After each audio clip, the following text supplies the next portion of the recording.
What's up, man? You good? I'm good. How are you? All right, young brother, everything's good? Everything's Selling great. out arenas and everything? Starting to act different, huh? You ain't been calling me and hanging out the way we used to hang out. Well, I mean, you try to get in contact with me, through all my, partners and whatnot. Mm-hmm. But I don't have legal guardianship of him, but for the next 48 hours, he's with me. So, and we gonna go full crazy.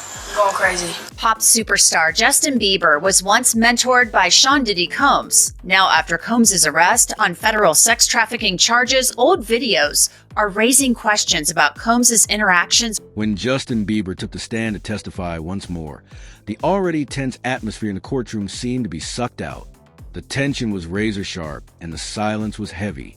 Nobody was prepared for what he was going to say, even though everyone knew this moment would be explosive. Singer Justin Bieber, now 31 years old, he was discovered when he was just 12, went on to become one of the most best-selling musical artists of all time, had some pretty high-profile influences like R&B superstar Usher, became Justin's mentor, controversial record executive Scooter Braun was his manager as the teen basically shot to stardom. And among his celebrity acquaintances was, of course, music titan Sean Diddy Combs, who had been Usher's mentor in the 90s and early 2000s, and Bieber had spent some time with Combs over the years.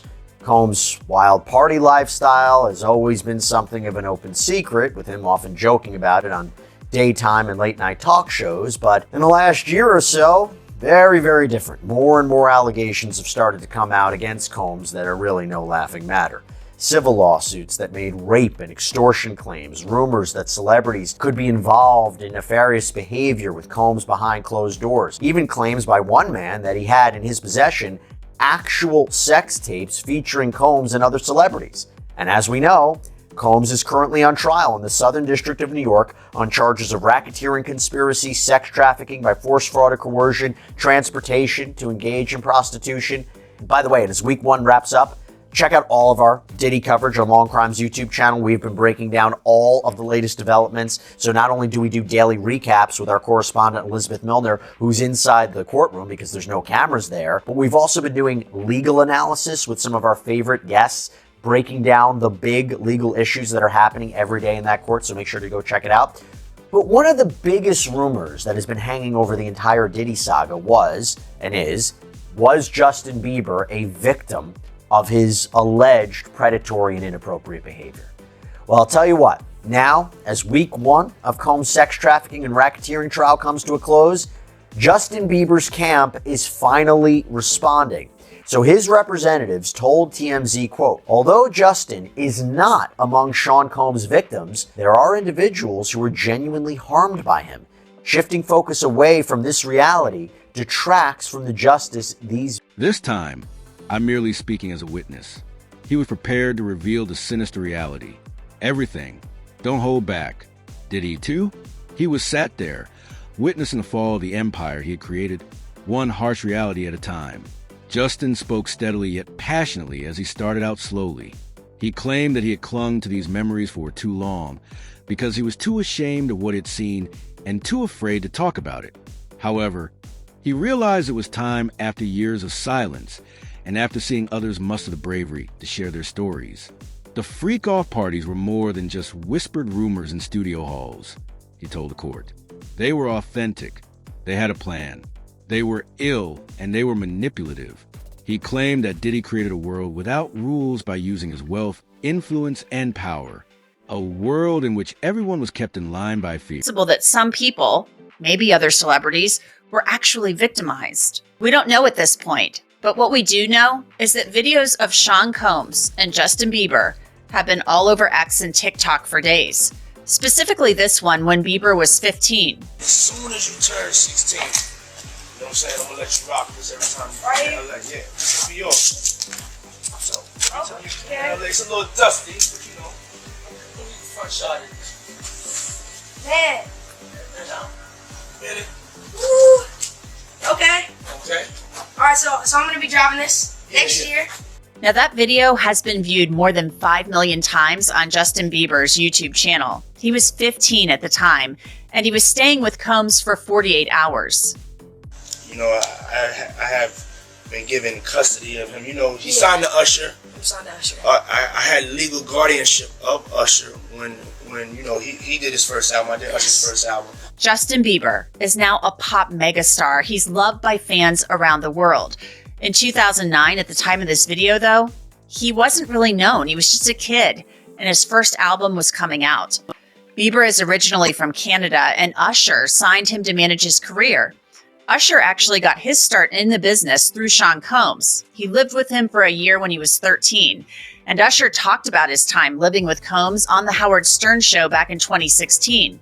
He was sent to what was called Puffy Flavor Camp. And you're going to go to Puff Daddy's. He's going In the 90s, do you understand what that's like? Puffy's place was like just filled with chicks and orgying like nonstop, right? No, not really. I Come mean, on. but hey, it was curious. I got a chance to see some things. Yeah, but you were 13. What were you I seeing? went there. Justin talked about how he was brought to one of these events for the first time. He was only 16. Did he personally invite him? Informed him that it was a VIP event. Said to be the place where genuine industry relationships were formed. Still young and unsophisticated, Justin concurred. He would be troubled for years by what he witnessed when he entered that mansion. He claimed that from the outside, the house appeared normal. Beautiful people coming and going, fancy automobiles parked in front. However, there was something very different inside. There were dark halls with just candlelight, loud music, mask-wearing people, and a monarch on top floor who was always gazing over his realm. He explained how the visitors were divided up. Others were ordered to perform, not to dance or sing, while others were dragged into private rooms. Performance. Before he saw it, Justin claimed he didn't understand. The medicines, the fear, the manipulation. Timing of this statement from Justin Bieber's camp. This can't be just a coincidence. No, it can't be, because one of the biggest questions in the Diddy trial is what other celebrities will be named, who participated in the freak-offs and who witnessed the freak-offs. I mean, Diddy's white parties are infamous, and one of the victims that people have been talking about for about a year and a half now has been Justin Bieber. And now finally, after week one of trial, when we know that Don Richard is the next witness and we're going to start hearing who the government thinks is going to help corroborate their case, we are not going to hear from Justin Bieber. And it really goes back to a video when he was about 15 years old, when Combs said he was going to spend 48 hours with Justin Bieber. And that's when all the speculation began. Bieber's camp didn't say anything until now, but I think it's important that he did. And he also, like many celebrities in Hollywood, want to stay as far away from the Diddy trial as possible. Because you think that there was talk of him testifying and he didn't, he wanted to shut that down. I think so. I think people want to know, because look, the trial is lasting 2 months, right? 8 weeks, maybe even 10 weeks. And I know Judge Subramanian is trying to move it along as quickly as he can, but now that Cassie Ventura is wrapping up her testimony, we know that we're going to hear from a couple other victims, but the government needs to fill that time. And what they want to do is put on victims that really aren't in a romantic relationship and never have been with Combs, right? Cassie got impeached with some of that, the emails, the text messages, the words that she put, those words of affirmation. So to the extent that there are other victims, that's how the government's going to be able to overwhelm the defense here. And if it's a celebrity victim, even better. See, here's the thing. I think about it, and I'm sure he didn't want to. I guess the idea is, not distract from the conversation that's being had, but to make a statement towards the end of the week, after opening statements, or towards the conclusion of Cassandra Ventura's testimony, when he makes a statement confirming that there were people harmed by Combs, does that signify to you that he believes the prosecution's case, or does he think it's beyond the criminal case and based on the accusations we've seen in the civil arena? I think it's probably the former. And like you said, the key part of that statement was denying that he was a victim, but really talking about the other victims. And it wasn't alleged victims. He said other victims, through his spokesperson. So I think that is very, very important. Additionally, there are constantly cameras concealed behind mirrors and in corners, filming everything. He claimed to have witnessed a female being taken out in tears once. She didn't appear any older than he did. Someone grabbed his arm and instructed him to keep walking as he attempted to assist. The air felt heavy, he said. No one dared to speak up, and everyone was drowning in silence. Diddy didn't just let it happen, he told the jurors. He planned it, managed it, and made it happen. He claimed that Diddy maintained a record of who attended, who took part, who objected, and that those who protested were disciplined. Not instantly, not physically, but silently. Their future was ruined. Their names were banned, and their careers stagnated. According to Justin, he's seen it happen to acquaintances, talented artists and friends he trusted. They disappeared one after another. Addiction, mental breakdowns, canceled tours, and canceled albums are all related to the same guy and home. The freak-offs weren't about pleasure, he claimed. They have to do with submission, control, and power. Did he give the impression that he was the gatekeeper and that everyone owed him something? You also had to pay the toll if you wanted to succeed. He told the court about a particular evening in a penthouse suite in New York and replied, "Hell no." But back to Justin Bieber and the videos of him making the rounds with Combs. The one from when he was 15 has raised some eyebrows given what we know now. Justin, you ever seen the movie 48 Hours? Right now, he's having 48 hours with Diddy, him and his boy. They're having the times of their lives, like, where we hanging out and what we doing. We can't really disclose, but it's definitely a 15-year-old's dream. What you want to do? What you want to do over the next 48 hours? 48 hours. Let's go. Let's just go get some girls. Let's go hang with some girls. A man after my heart. That's what I'm talking about. Now let's be clear. This could have all just been a joke. But in 2020, Justin Bieber gave a tearful interview to Apple Music in which he talked about wanting to protect Billie Eilish from the music industry and the things that he had been through. There are other videos of Bieber and Combs that have circulated online. What's up, man? You good? I'm good. How are you? Hey, young brother, everything's good? Everything's Selling great. out arenas and everything? Starting to act different, huh? You ain't been calling me and hanging out the way we used to hang out. Well, you try to get in contact with me, through all my, partners and whatnot. Mm-hmm. But you never really got my number, so. Right. My Okay. number? Yeah. I'm gonna tell you my number. Yeah. Again, does this video mean anything? It could just be a teenage kid caught in an awkward moment. In 2015, Combs presented Bieber with an American Music Award for Best Collaboration. And there's another video showing a birthday celebration. It shows an exchange on one of Bieber's birthdays. And finally, the fourth video making the rounds was recorded 3 years ago.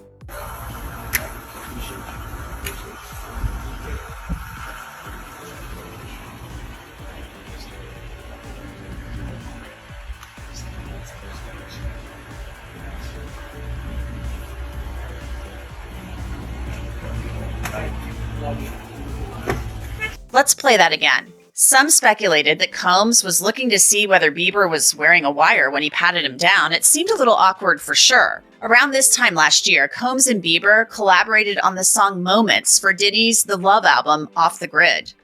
This was, of course, before the first allegations made by Cassie Ventura surfaced.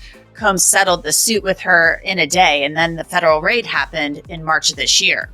So far, Justin Bieber, like many people who know Combs, has been silent. There may be a good reason for that. He just became a father for the first time. A source close to Bieber told People he's aware of Diddy's arrest and the allegations, but added, it's not anything that he wants to focus on, though. The insider, likely Bieber's publicist, continued, saying Bieber's been in a happy bubble since Diddy was in the middle of dozens of people. Someone tried to leave that night, he said, and he gave a number. Diddy then lost his temper, yelled at them, and hurled a glass across the room.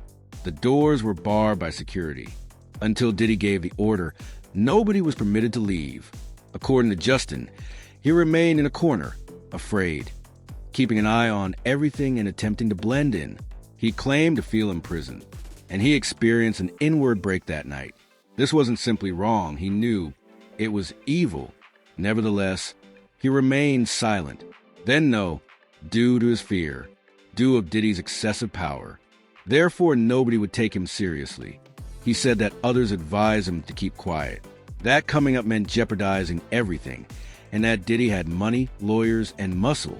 However, he claimed that the terror had vanished. He informed the court that he had come to speak the truth, not just for himself, but also for everyone else who was unable to do so, was still confined, or believed that they had to cooperate in order to live. Justin went on, and Diddy started to lose it. He shuffled in his chair, clenched his fists, and muttered to his lawyers. Justin, however, continued. He claimed that Diddy referred to him as his protege, told him he was family, and predicted that he would be the next great thing. However, Diddy's true desires were obedience and In a silence. Michael Jackson type case where, celebrities are rushing to Combs' defense, very few people are. And the fact that you have someone come out that really isn't 50 Cent or someone who, is trying to make light of it or a documentary about it and really point the finger at Diddy, that's a big deal, Jesse. Mm-hmm.